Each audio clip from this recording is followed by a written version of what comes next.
Coach Corey Wayne, and this is my video coaching newsletter. And the topic of this newsletter is going to be, why does it always have to be about sex? I've heard a lot of women over the years have this complaint, why does it always have to be about sex?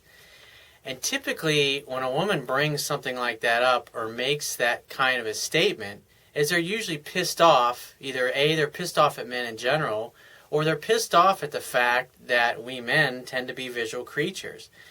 I mean, women fall in love through their ears, but men, we tend to fall in love through our eyes. It's through our eyes that we first notice a woman. It's through our eyes that we first notice her body, or her figure, or her legs, or her butt, or her breasts, whatever it is that we like about her, we notice that physically. And then once we see, wow, we're physically attracted to this woman, then we'll either go over and talk to her, or for a lot of guys that are shy in this area, you'll sit and wonder what they could say to go over and talk to her, and usually they never do anything. But typically what happens, I had a situation recently.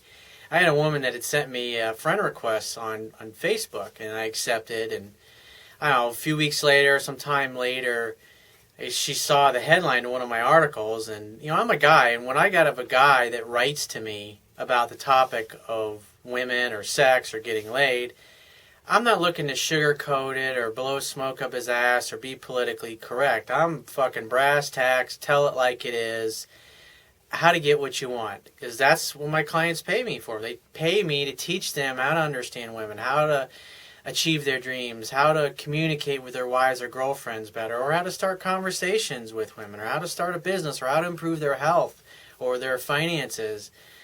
I'm not here to be a judge. I'm not here to say, well, people should only have sex if they get married, or a guy who has 2 girlfriends and has threesomes all the time, well, that's morally wrong. Or it's like, I don't care. It's not up to me or you or anybody else to decide what's right or wrong for 2 people.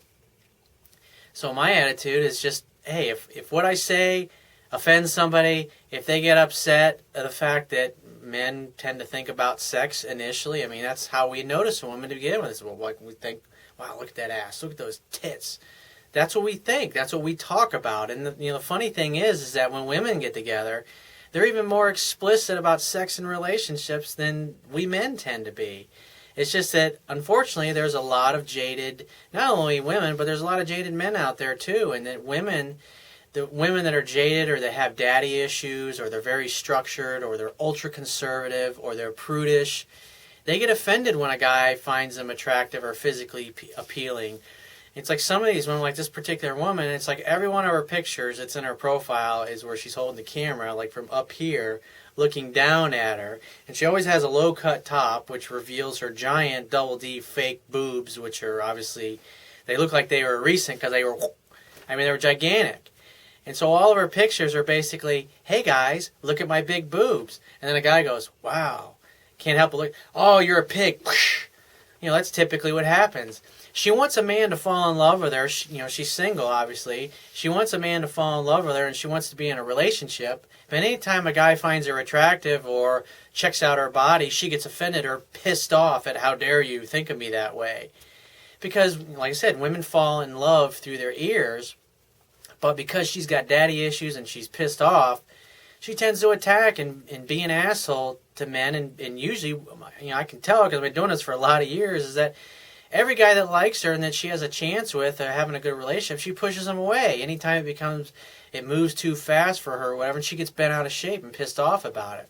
And the guy's thinking, especially guys that understand women, are thinking, my life's a drama-free zone. I'm not going to hang out with a woman that's going to get offended because I find her attractive, or she wears a low-cut top and we're out on a date, and I'm going to stare at her boobs. I'm going to look at her. I'm not going to stare at them the whole time, but it's like, if I find her physically appealing, I want to be with her. If I think she's got a beautiful figure or a gorgeous figure, I'm going to tell her these things. I'm not going to hold back. And that's the worst thing in any relationship, is when people hold back, the relationship spirals out of control and it never goes anywhere. And so my best advice, if you're a guy, is that if you want to have the same attitude that I have, which is that my life's a drama-free zone, and that means that people that I'm friends with, the women that I'm friends with, my girlfriends, I want them to be drama free as well, because I just don't have time for drama or petty bullshit or people that get offended about little things. I'm interested in living my life and being surrounded by people who think the same way, who have the same good attitude. And so my point being is that you want to date women that have a good attitude, and when you apply the principles that are in my book, it will bring out the best in the best, and it will also bring out the worst in the worst.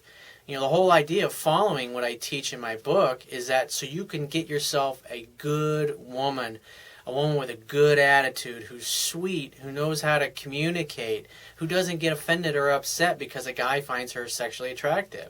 She actually takes it as a compliment, and she's honored that men find her attractive, and she has a good attitude about it. She doesn't take it fucking personally. And so if you find these messages of value, you can show your appreciation by going to the Whippy toolbar at the bottom of the screen and pressing the PayPal donate button and donate any amount that you feel is equal to the value that you receive from this message and article. At the very least, you can share this page with all of your friends and family by clicking the Facebook, the Twitter, LinkedIn, Google+, social share buttons, which are also located on the Whippy toolbar. And if you have a question that you'd like to ask me so I could use in a future video newsletter, or you got a topic that you would like me to cover in a future video newsletter, you can click the Contact Me tab, which is on the left-hand side of your screen, and send me several paragraphs detailing your situation, your challenges.